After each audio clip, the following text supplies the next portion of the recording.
the years. You know, I kind of hear traces of it here, there, and everywhere. He's written some of the greatest songs in rock and roll. Well, One Lifetime, Rock God, Great Innovation, Symbol. He's someone that I would aspire to. I don't deal with it.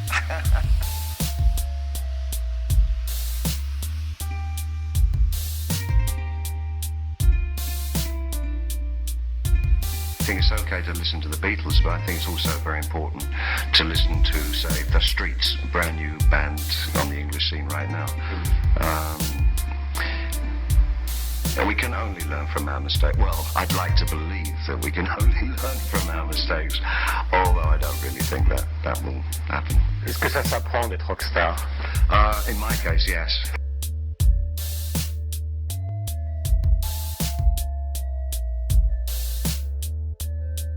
Something that did happen in the late 70s when we worked together. A couple of the guys in our band at that time found what Brian and I wanted to do kind of stupid, childish.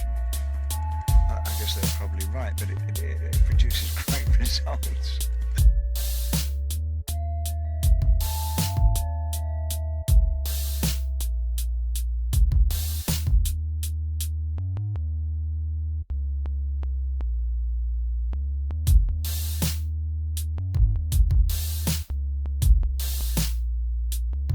I tend to be more interested in the material that's on the edge, on the periphery of the mainstream. Ricky especially, I think, is so cool. It's really interesting. I mean, it's a real great example of real hybridization of music forms. All my albums are negative. I think possible to take any one of my albums and think of it as prescient if you need to listen to it after September 11th.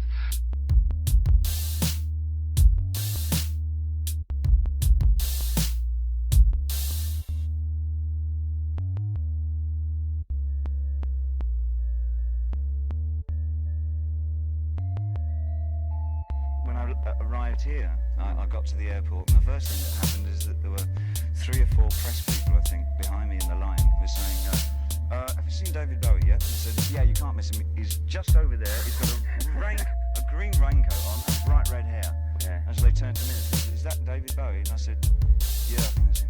And they went off, and the poor guy got hassled for a bit.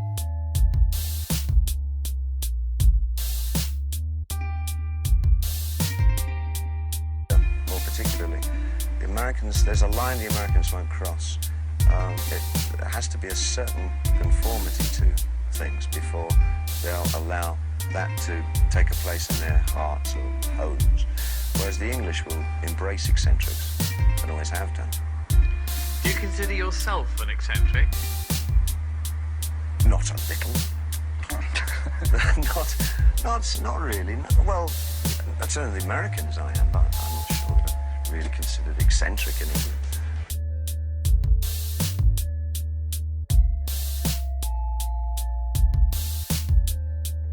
With the paintings themselves, there was some degree of damage done to the paintings on the cover, and I wanted to illustrate the subtext of the word heathen being barbarian or Philistine, non-acceptance of culture or high culture, a wish to destroy everything that we have created to express ourselves. And the 3 names on the books, the 3 books in fact, were very important in as much as The Gay Science, for instance, by Nietzsche, was the book in which he said God is dead, which was a culmination of all the thought of the previous century, the late 19th century. There was people were so aggrandized with their own sense of science and the aftermath of the Enlightenment and how man himself could improve the world. Then, of course, it led to things like Nietzsche saying God is dead, and it led to Einstein's discovery that time and space aren't what we thought they were, and Freud an understanding of another kind of human inside the human.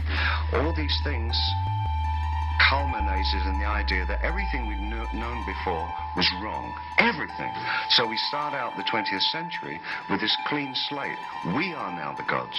And the greatest thing that we could do as God during that century was create the bomb.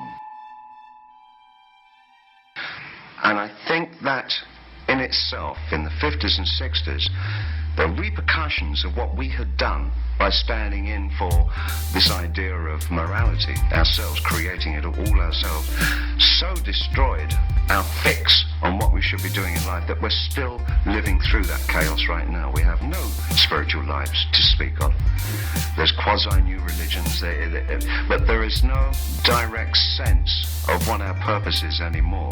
Now, that may be a good thing, because it may show itself to be that we in fact don't have a purpose. Are we big enough and mature enough to exist like that? Are we mature enough to accept that there's no plan, there's no going somewhere, there's no gift of immortality at the end of this if we evolve? If we evolve far enough, we may never have to die. I mean, that seems to be the reach from the past. Well, maybe we can't live like that. Maybe we have to exist and live on the idea that we have one day at a time to live. And can we do that? Because if we could do that, we may be serving some great thing.